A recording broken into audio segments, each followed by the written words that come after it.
जैसा कि हमने अपने पिछली वीडियोस में देखा कि कोई भी चालक जिसमें विद्युत धारा गमन करता हो वह अपने आसपास चुंबकीय क्षेत्र उत्पन्न करता है और यदि इस क्षेत्र में हम कोई कंपास रखें तो वह उसके चुंबकीय क्षेत्र को भी प्रभावित करता है। लेकिन हम न्यूटन के तीसरे नियम के माध्यम से ये भी जानते हैं कि किसी भी वस्तु पर कोई दूसरी वस्तु कुछ बल लगाती है तो पहली वस्तु भी बराबर और विपरीत बल दूसरी वस्तु पर लगाएगी। तो यहाँ भी कुछ इस तरह ही होता है। यदि चालक विद्युत धारा बहने के कारण पास रखी चुंबक या कंपास पर बल लगाता है तब उतना ही बल चालक पर भी लगता है। क्या ये सच है? हाँ, ये बिल्कुल सच है। इसे समझने के लिए एक एक्टिविटी करके देखते हैं। इस एक्टिविटी को करने के लिए हमें एक हॉर्सशू मैग्नेट, एक मोटे कॉपर के तार का टुकड़ा, एक स्टैंड, एक बड़ी बैटरी और सर्किट को जोड़ने के लिए तार और एक स्विच की आवश्यकता होगी। सबसे पहले तो स्टैंड के नीचे के हिस्से पर हॉर्सशू मैग्नेट को खड़ा करें ताकि उसका उत्तरी ध्रुव ऊपर की ओर और दक्षिणी ध्रुव नीचे की ओर हो। कॉपर के तार के दोनों सिरों को बैटरी के पॉजिटिव और नेगेटिव सिरों से इस तरह जोड़े कि वह स्टैंड के माध्यम से चुंबक के बीच लटका रहे। कनेक्शन को जोड़ने के बाद स्विच को ऑन किया जाता है।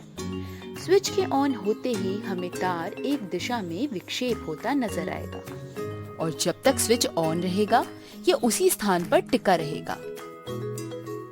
ये क्या हुआ और क्यों? यदि विद्युत धारा की दिशा बदली जाए तब क्या होगा? चलिए करके देखते हैं। हम देख सकते हैं कि विद्युत धारा की दिशा बदलने से तार में विक्षेपण दूसरी दिशा में होता नजर आएगा। मगर विद्युत धारा की दिशा बदलने से विक्षेपण की दिशा क्यों बदली? हर एक सवाल का एक एक करके जवाब देते हैं। विक्षेपण के होने का कारण यही है कि विद्युत धारा के गमन करने की वजह से जब चालक का चुंबकीय क्षेत्र मैग्नेट के चुंबकीय क्षेत्र से टकराया तो इन क्षेत्रों ने एक दूसरे पर एक बल लगाया जिस कारण हमें तार में विक्षेपण नजर आया। चलो विक्षेपण तो समझ आया, लेकिन विद्युत धारा की दिशा बदलने से विक्षेपण की दिशा क्यों बदली? ये विक्षेपण दरअसल उस बल को दिखाता है जो कि चुंबक चालक पर लगाती है। यदि हम ध्यान से देखें तो यहाँ एक पैटर्न नजर आएगा।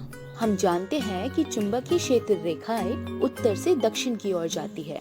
साथ ही विद्युत धारा जब इस दिशा में चल रही थी तब विक्षेपण इस दिशा में थी। इस चित्र को घुमाकर देखें तो तीनों एक दूसरे पर लंबवत दिखेगी। बल, विद्युत धारा और क्षेत्र रेखाओं के इस संबंध को फ्लेमिंग के बाएं हाथ नियम या इंग्लिश में फ्लेमिंग्स लेफ्ट हैंड रूल के नाम से जानते हैं। ये नियम कहता है कि यदि हम अपने बाएं हाथ की तर्जनी या पहली उंगली, मध्यमा या दूसरी उंगली एवं अंगूठे को इस तरह रखें कि तीनों एक दूसरे पर लंबवत हो, तब पहली उंगली चुंबकीय क्षेत्र रेखाओं की दिशा बताएगी, बीच वाली उंगली विद्युत धारा की और अंगूठा बल की ओर इशारा करेगा।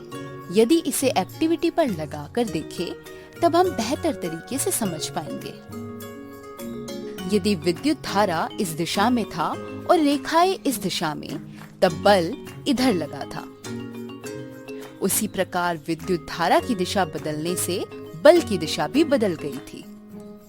इस नियम को याद रखने की सख्त जरूरत है क्योंकि जैसा कि हमने पहले भी बात की है कि विद्युत चुंबक और चुंबक से चलने वाले उपकरण बहुत होते हैं और ये नियम उपकरण में बल की दिशा ज्ञात करने में उपयोगी होता है। अगली वीडियो में इलेक्ट्रिक मोटर से जुड़े नियम और कार्य पर चर्चा होगी।